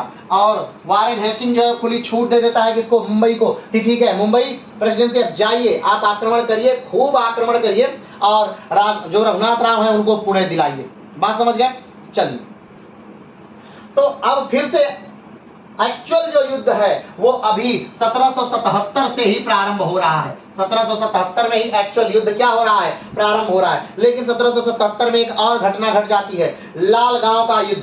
लालगांव का एक युद्ध होता है 1777 में, और लालगांव के 1777 के युद्ध में मराठा जो है बहुत बुरी तरह हरा देते हैं। किसको? तो बंबई प्रेसिडेंसी को बहुत बुरी तरह। लालगांव के युद्ध में मराठे बंबई प्रेसिडेंसी को बहुत बुरी तरह हरा देते हैं और बंबई प्रेसिडेंसी जो सारी बातें मानने के लिए तैयार है। तो अब 1777 में युद्ध हुआ और बॉम्बे प्रेसिडेंसी हार गई। अब इस युद्ध के बाद एक फिर संधि होती है, फिर संधि होती है। लालगांव के युद्ध के बाद एक फिर से संधि होती है। इस संधि का नाम क्या है? बाणगांव की संधि, जो 1779 में होती है। ठीक है, 1779 में बाणगांव की क्या हो जाती है? संधि होती है। अब इस संधि में क्या है? इस संधि में एक तरफा सारी बातें हैं। इसमें कहा गया है कि आप 1773 के बाद से जो भी भूमि जीते हैं, यानी अंग्रेज, आप जो भी भूमि जीते हैं वो सब मराठों को क्या कर देंगे? वापस कर देंगे। अंग्रेज तैयार हैं। वो कहते हैं, मराठे कहते हैं कि हम कोई भी पेंशन रघुनाथ राव को नहीं देंगे। इस पर ईस्ट इंडिया कंपनी तैयार है, बॉम्बे प्रेसिडेंसी तैयार है, ठीक है, आपको कोई नहीं देना है। ईस्ट इंडिया कंपनी कहती है कि हम रघुनाथ राव का साथ नहीं देंगे। तो इस पे भी मान लिया जाता है, जो भड़ौच बंदरगाह है मान लिया जाता है कि उस पे भी हम कुछ हिस्सा आपको दे देंगे। यानी बहुत सारी बातों को एक तरफा संधि होती है, या एक तरह से यूं कहें तो जो बाणगांव की संधि है ये जलील करने वाली संधि है, और ये अंग्रेजों को बुरी तरह इसमें क्या किया जाता है? जलील किया जाता है। ये घटना है 1779 की। अब जब 1779 की बाणगांव की संधि होती है और ये बात पता चलती है किसको? वारेन हेस्टिंग को। ध्यान रखिएगा, फोन नहीं है उस समय कि तुरंत संधि, तुरंत युद्ध में हारे और तुरंत फोन लगा के अपने सुप्रीम से पूछ ले भाई साहब हार गए, अब क्या करना है बताइए, तो संधि करें कि ना करें। ऐसा कुछ सिस्टम नहीं था। ठीक है, ऐसा किसी भी प्रकार का ऐसा कोई सिस्टम नहीं था। तो ऐसा सिस्टम ना होने पर क्या, जैसे युद्ध हार गई, अब ब्रिटेन सेना युद्ध हार गई, तो अब हार गई कि ईस्ट इंडिया कंपनी, तो अब क्या करेगी? अब उसे संधि करनी है तुरंत। अब क्योंकि अब खत भेजेगा। अब युद्ध चल रहा है कहाँ में? पुणे में। ध्यान दीजिएगा, पुणे में युद्ध चल रहा है। एक छोर भारत का, एक छोर में युद्ध चल रहा है। अब एक छोर से दूसरे छोर पर संदेश भेजने, कलकत्ता में संदेश भेजने में आप देख लीजिए कितना समय लगेगा। बहुत समय लगेगा, बहुत समय लगेगा। ठीक है, तो उस अब उतना समय तो था नहीं, युद्ध हारे हैं तो संधि होगी। तो बाणगांव की संधि होती है और बहुत बुरी संधि होती है। किसके लिए? अंग्रेजों के लिए बहुत बुरी संधि है एक प्रकार की। लेकिन जब ये बात पता चलती है किसको? वारेन हेस्टिंग को, कि हमारी जो बॉम्बे प्रेसिडेंसी थी वो तो बहुत बुरी तरह लालगांव के युद्ध में हार गई और बाणगांव की संधि कर ली, तब उन्होंने वारेन हेस्टिंग को फिर से गुस्सा होता है। कहता है मतलब तुम बॉम्बे वालों सुधर नहीं सकते, मैंने मना किया था फिर भी तुम लोगों ने बिना मुझसे पूछे सूरत की संधि करके युद्ध प्रारंभ कर दिया। मैंने सूरत की संधि को नष्ट किया और फिर से मैंने तुम्हें आदेश दिया कि ठीक है जाओ युद्ध करो। लेकिन तुम्हें फिर से किसने आदेश दे दिया? फिर से तुम्हें किसने ये कहा कि तुम जाकर के संधि कर लो, और वो भी इतना बुरा संधि? ये कौन तुम्हें बोला? बंगाल का गवर्नर जनरल मैं हूं, और ये तुमको अधिकार कौन दे रहा है कि तुम जाके मराठों से संधि पे संधि करते रह रहे हो? तो ये तुमको अधिकार अभी नहीं मिला है, ये तुमको अधिकार नहीं दिया गया है। तो तुरंत वारेन हेस्टिंग जो है वो बाणगांव की संधि को मानने से क्या कर दे रहा है? इनकार कर दे रहा है। बाणगांव की संधि को मानने से इनकार कर दे रहा है। कौन? Warren Hastings. ठीक, अब जब मानने से इनकार कर दे तो क्या मानने से इनकार करने से संधि नहीं रहेगी? संधि तो रहेगी, लेकिन सिर्फ मानने से इनकार ही नहीं कर रहा है, वो 3 फौजी दस्ते तैयार कर रहा है। क्या कर रहा है? 3 फौजी दस्ते तैयार कर रहा है, और 3 फौजी दस्तों को अलग अलग जनरलों के नेतृत्व में वो भेज दे रहा है बंबई प्रेसिडेंसी की सहायता के लिए। और वो 3 दस्ते कौन कौन थे? जो पहली टुकड़ी थी वो गेडार्ड के साथ गई और उसने बहुत सारे युद्ध जीतते हुए अहमदाबाद को जीत लिया। जो दूसरी दस्ता था जिसको भेजा गया था कहाँ से? बंगाल से, वो किसके नेतृत्व में गया? तो पाफल के साथ गया, यानी पाफल के नेतृत्व में गया, और उसने बहुत सारे युद्ध जीतते हुए ग्वालियर को जीत लिया। जो तीसरी टुकड़ी थी वो कैमे के नेतृत्व में गई और बहुत सारे युद्ध को जीतते हुए उसने सिंधियों को हरा दिया। तो अब ध्यान दीजिए, अब एक तरफ मराठे तो जीते ही थे और दूसरी तरफ क्या हो गया? तो अंग्रेज भी जीतने लगे। अब अंग्रेज लगातार युद्ध जीतने लगे और मराठे लगातार युद्ध हारने लगे। ठीक, अब ऐसी स्थिति में जो अंग्रेज हैं वो घबरा जाते हैं।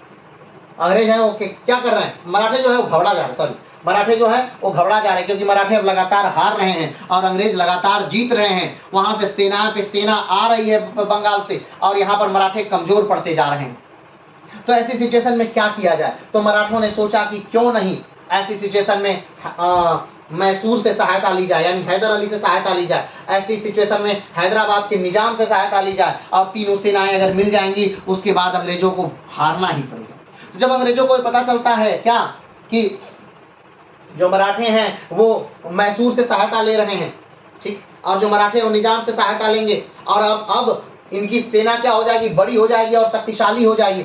तो सिर्फ अकेले मराठे हम पर अभी भारी पड़ रहे थे। अगर तीनों सेनाएं मिल जाएं तो कहीं न कहीं जो भाग हम जीत चुके हैं, जो क्षेत्र हम जीत चुके हैं, वो क्षेत्र भी हम क्या हो जाएंगे? हार जाएंगे। तो अंग्रेजों को इस बात का डर लगा कि अगर तीनों सेनाएं मिल गई, अगर निजाम मिल गया, हैदराबाद निजाम मिल गया, मैसूर मिल गया और मराठे मिल गए, तीनों मिलकर अगर लड़ेंगे तो बहुत क्या हो जाएगा? दिक्कत हो जाएगी। तो अंग्रेजों ने क्या की? एक संधि की, और वो जो संधि हुई उसी को सालबाई की संधि कहते हैं। और ये सालबाई की जो संधि होती है ये 1782 में होती है। किसके किसके बीच होती है? तो मराठा और अंग्रेजों के बीच होती है। और यही सालबाई की जो संधि है, इसी ने क्या कर दिया? इसी ने प्रथम आंग्ल मराठा युद्ध को पूरी तरह से समाप्त कर दिया। ध्यान रखिएगा, अभी मराठा युद्ध समाप्त नहीं हुआ था और कई संधियां हो चुकी थी। सूरत की संधि, पुरंदर की संधि, बड़गांव की संधि, इतनी संधियां पहले ही हो चुकी, 3 संधियां पहले ही हो चुकी।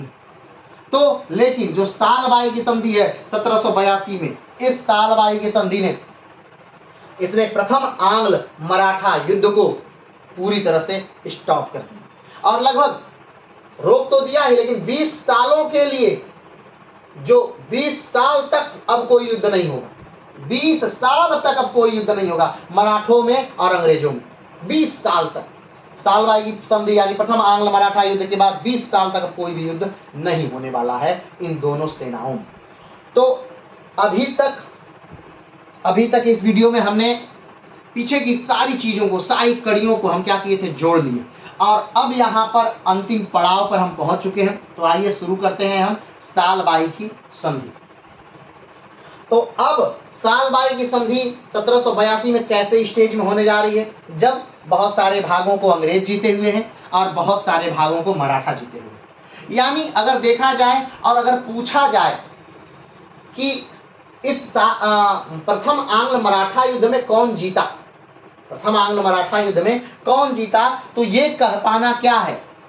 ये कह पाना मतलब सही नहीं हो पाएगा कि कौन जीता कौन हारा, क्योंकि इसमें ना कोई जीता है ना कोई हारा। तो कहीं कहीं अंग्रेज जीते हैं, कहीं कहीं मराठा जीते हैं, लेकिन किसको क्या हासिल हुआ, बहुत ज्यादा लाभ किसको हुआ? तो ऐसा लाभ किसी को नहीं हुआ और हानि दोनों को बराबर ही लगभग उठानी पड़ी। तो आइए फिर से हम प्रथम आंग्ल मराठा युद्ध की अंतिम संधि सालबाई की संधि को अक्षरशः देखते हैं। पहला पॉइंट क्या है, आइए देखते। ध्यान रखिएगा, सालबाई की संधि किसके किसके बीच होती है? तो मराठा, अब ध्यान रखिएगा, सालबाई की संधि में मराठा और प्लस बंगाल और बंबई दोनों हैं। अभी तक जो सूरत की संधि हुई है वो बंबई प्रेसिडेंसी के साथ और रघुनाथ राव के साथ हुई। पुरंदर की संधि जो हुई वो नाना फडणवीस और बंगाल के साथ हुई। वाड़गांव की जो संधि हुई वो नाना फडणवीस और बंबई प्रेसिडेंसी के साथ हुई। लेकिन जो सालबाई की संधि हुई इसमें बंबई प्रेसिडेंसी और बंगाल प्रेसिडेंसी दोनों हैं, और ये दोनों मिलकर के नाना फडणवीस या यूं कहें तो पूरे से, या यूं कहें तो पेशवाओं से एक संधि करते हैं, या यूं कहें तो मराठों से एक संधि करते हैं, जिसे सालबाई की संधि कहते हैं। और ये संधि 1782 में होती है। कब होती है? 1782 में। ठीक, आगे बढ़ते हैं। क्या क्या अब इस संधि में क्या नियम बनाए गए, क्या पॉइंट रखे गए, उस पॉइंट को एक बार देखते हैं। पहला पॉइंट क्या है? इस संधि के अंतर्गत रघुनाथ राव को अंग्रेज सूरत में पेंशन देकर रख लेते हैं। अंग्रेज क्या कर लेते हैं? सालबाई की संधि के बाद अंग्रेज जो है वो पेंशन देंगे किसको? रघुनाथ राव को। और कहाँ रख लेंगे? सूरत, यानी गुजरात के सूरत में ही रघुनाथ राव रहेंगे। और रघुनाथ राव भाई साहब अब कहीं जा करके कोई पेशवा बनने के लिए नहीं कहेंगे। अगर इस चीज को, इस आदमी को देखा जाए तो ये अंग्रेजों के पास गए थे। अगर ध्यान दीजिए कि अगर ये मराठों में ही आकर के कहते कि हमें निश्चित पेंशन दे दीजिए और हम यहाँ या कहीं भी रहना चाहते हैं, तो क्या मराठे इनको निश्चित पेंशन नहीं दे देते? स्वाभाविक बात है, मराठे इनको निश्चित पेंशन दे देते। और कहीं जितना पेंशन इनको मिलेगा इस प्रथम आंग्ल मराठा युद्ध के बाद, उससे कहीं ज्यादा ही इनको मिलता। लेकिन इन्होंने अपने घर में स्वयं ही आग लगा करके पहले तो हाथ सेका, और जब इनका घर पूरी तरह से नष्ट हो गया तब हाथ मलने लगे। इस युद्ध को करवाने वाले को क्या मिला? कुछ नहीं, क्योंकि वो तो पहले से ही उसे बहुत कुछ मिल सकता था। वो रघुनाथ राव नारायण राव के साथ या रघुनाथ राव माधव राव के साथ कंधे से कंधा मिला करके पूरे मराठा साम्राज्य को फैला सकते थे, क्योंकि रघुनाथ राव स्वयं में बहुत काबिल व्यक्ति थे। उत्तर भारत के युद्ध का बहुत अनुभव है उनको, उत्तर भारत में बहुत जीता है उन्होंने। कभी मुल्तान, कभी पंजाब, कभी सिंध का प्रांत, कभी अटक का किला, बहुत सारे, कभी दिल्ली, ये बहुत सारे क्षेत्रों को फतह किया था रघुनाथ राव ने। लेकिन अपनी सारी योग्यता उनकी धरी की धरी रह गई जब उन्होंने अपने ही घर में अंग्रेजों को निमंत्रण दिया आक्रमण करने का, और बदले में उन्हें मिला क्या? पेशवाई पद भी नहीं मिला उतना युद्ध होने के बाद भी। और जो मिला उससे ज्यादा तो उनको घर में ही मिल सकता था, उससे कहीं ज्यादा। या एक तरह से देखा जाए तो पेशवा थे ही, क्योंकि जो बच्चा गद्दी पर बैठा है वो तो मात्र बच्चा है, राज्य तो पूरा आपका ही चलना है, बस उसे कंट्रोल करना था। लेकिन नहीं, ये बात नहीं थी। तो फाइनली इनको एक पेंशन दे दी गई और इनको एक स्थान दे दिया गया कि जाइए आप वहां पे आराम से रहिए और आपको पेंशन भेज दी जाएगी, और आप कभी पेशवा नहीं बनेंगे। और इतिहास में हमेशा के लिए ठप्पा लगा दिया गया कि आपने ही प्रथम आंग्ल मराठा युद्ध करवाया था। इतिहास में हमेशा के लिए एक ठप्पा लगा दिया गया। चलिए आगे बढ़ते हैं। इस संधि के बाद माधवराव द्वितीय पेशवा बने रहते हैं। ध्यान दीजिएगा, माधवराव द्वितीय कौन है? तो माधवराव द्वितीय जो है वो नारायण राव के पुत्र हैं। ठीक, तो नारायण राव का पुत्र माधवराव द्वितीय जो मात्र 40 दिन का बच्चा था, जिसको गद्दी पर बैठाया था नाना फडणवीस ने, तो उसको अंग्रेजों ने मान्यता दे दी। माधवराव द्वितीय को अंग्रेजों ने क्या दे दी? मान्यता दे दी कि ठीक है, आप पेशवा हैं, ये हम क्या कर लेते हैं, मान ले रहे हैं। चलिए आगे बढ़ते हैं। अगला है सालबाई की संधि। सालबाई की संधि महादजी सिंधिया के अगुवाई में होती है। सालबाई की संधि किसके अंतर्गत होता है? तो महादजी सिंधिया के देख रेख में सालबाई की संधि होती है, क्योंकि महादजी सिंधिया खुद स्वयं अंग्रेजों से हार चुके थे। आगे बढ़ते हैं। माधवराव द्वितीय इस समय 7 साल का हो गया था। माधवराव द्वितीय कितने साल के हो गए? 7 साल के। 40 दिन का वो बच्चा था जब वो पेशवा बना था। तो ध्यान दीजिए, 75 में ये युद्ध शुरू हुआ है, 82 तक तो ये युद्ध ही चला है। 75 से तो लगभग रुक ही गया, 75 में चला फिर रुक ही गया, फिर 76 में संधि हो गई। कौन सी संधि? पुरंदर की संधि हो गई। रुका ही रहा। लेकिन 77 में फिर जब संधि तोड़ी गई तो फिर से युद्ध प्रारंभ हुआ। असली युद्ध जो प्रथम मराठा युद्ध था वो 77 से ही प्रारंभ होता है। ठीक है, तो उस समय कितने साल के हो गए? 7 साल के हो गए हैं। कौन? पेशवा माधवराव द्वितीय। और ईस्ट इंडिया कंपनी इनको पेशवा मान लेती है। आगे बढ़ते हैं। बसैन और सालसेट अंग्रेजों को दे दिया गया। शुरू से ही बसैन और सालसेट पर निगाहें बनी हुई थी अंग्रेजों की। तो फाइनली अंग्रेजों ने उस क्षेत्र को क्या कर लिया? ले लिया। बसैन और सालसेट अंग्रेजों को क्या कर दिया गया? दे दिया गया। यमुना नदी के पश्चिम की भूमि महादजी सिंधिया को मिलेगी। इस संधि में तय हुआ कि यमुना जो नदी है उसकी जो पश्चिम की भूमि है, पश्चिम दिशा की तरफ, याद करिए मैप में पश्चिम किधर होता है, ठीक है, उत्तर, दक्षिण, पूरब, पश्चिम, ठीक है। तो यमुना नदी के पश्चिम की भूमि और महादजी सिंधिया को क्या कर दी जाएगी? दे दी जाएगी। आगे बढ़ते हैं। बंबई के दक्षिण में जीते हुए क्षेत्र एक दूसरे को वापस कर लिए जाएंगे। बंबई के दक्षिण में जो क्षेत्र हैं, जो भी क्षेत्र हैं, और युद्ध से पहले जो जहां था वो वहीं पर चला जाएगा। अगर ये जीत कर यहाँ आ गए हैं तो ये भी वहीं चल जाएंगे, ये जीत कर यहाँ आ गए हैं तो ये भी यहीं चल जाएंगे, सब अपने अपने क्षेत्र पे चल जाएंगे जो जहां था। ठीक, लेकिन बंबई से नीचे का ध्यान दीजिएगा। आगे बढ़ते हैं। सालबाई की संधि के बाद अंग्रेजों को 20 साल मिल गया अपने आप को ताकतवर करने के लिए। बस एक ही ये लाभ था जो अंग्रेजों को ज्यादा मिला, वो ये था कि सालबाई की जब संधि हुई तो उन्हें मराठे मिल गए। सालबाई की संधि के बाद जब भी कोई युद्ध होता, खास तौर पे जब उन्हें मैसूर पर आक्रमण करना था, किसको? अंग्रेजों को। जब मैसूर पर आक्रमण करना था तो अंग्रेजों ने मराठों का साथ लिया और मराठों ने साथ दिया और मराठों की मदद से ही अंग्रेजों ने मैसूर को जीत लिया, यानी हैदर अली को हरा दिया गया। ठीक, चलिए, तो ये जो गैप था, यानी कि ये संधि हो गई कब?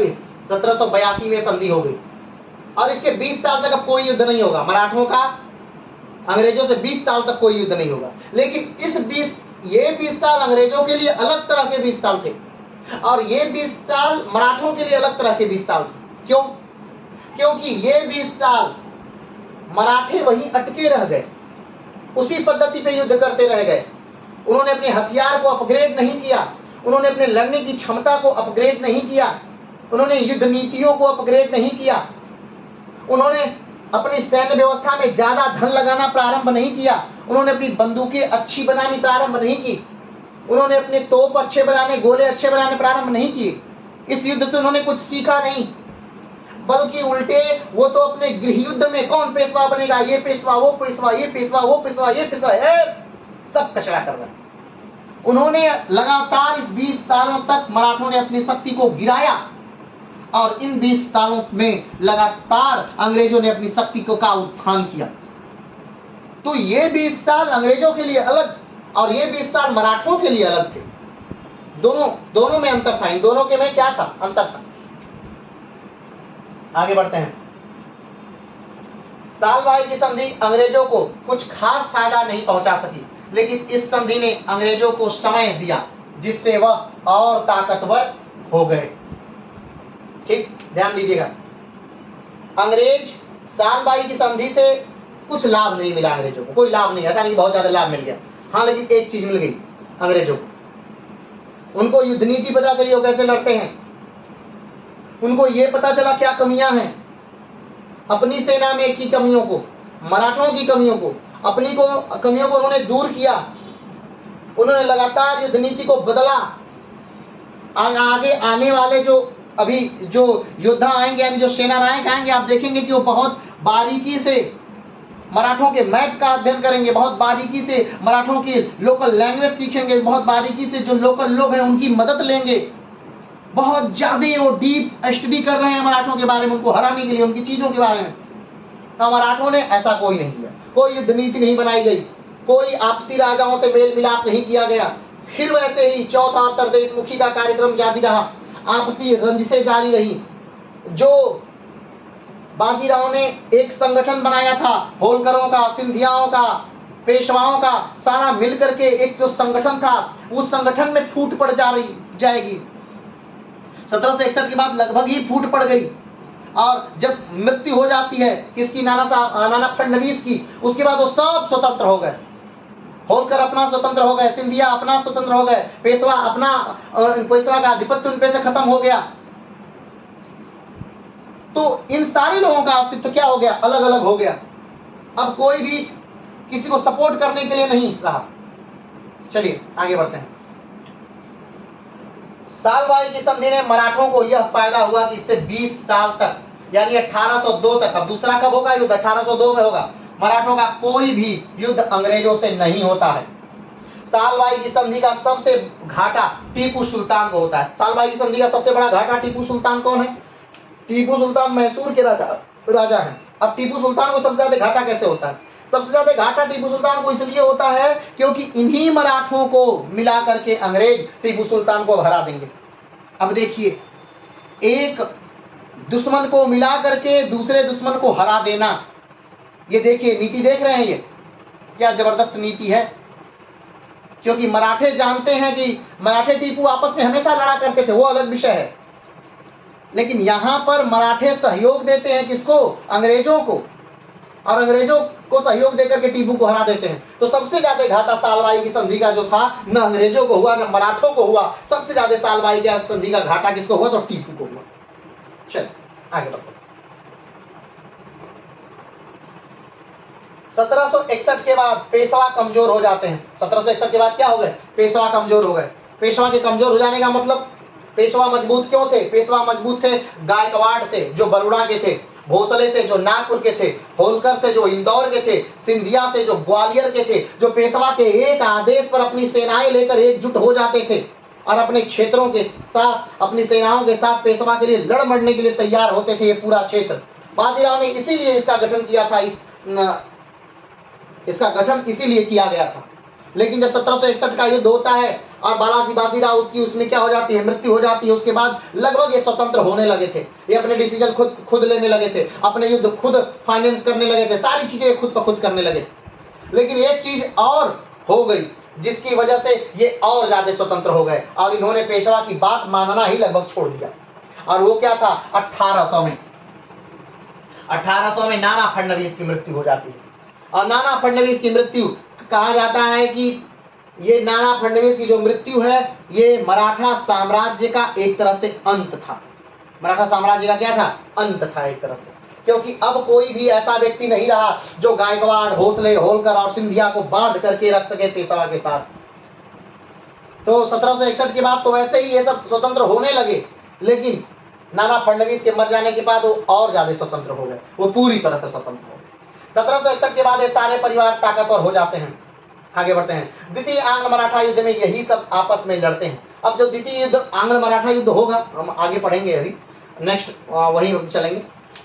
माधवराव द्वितीय को पढ़ने के बाद, माधवराव द्वितीय जो अभी पेशवा हैं, यानी प्रथम आंग्ल मराठा युद्ध के समय में जो पेशवा हैं, इनके बाद, तो इस युद्ध के बाद हम उनको पढ़ेंगे और उसके बाद द्वितीय आंग्ल मराठा युद्ध पढ़ेंगे।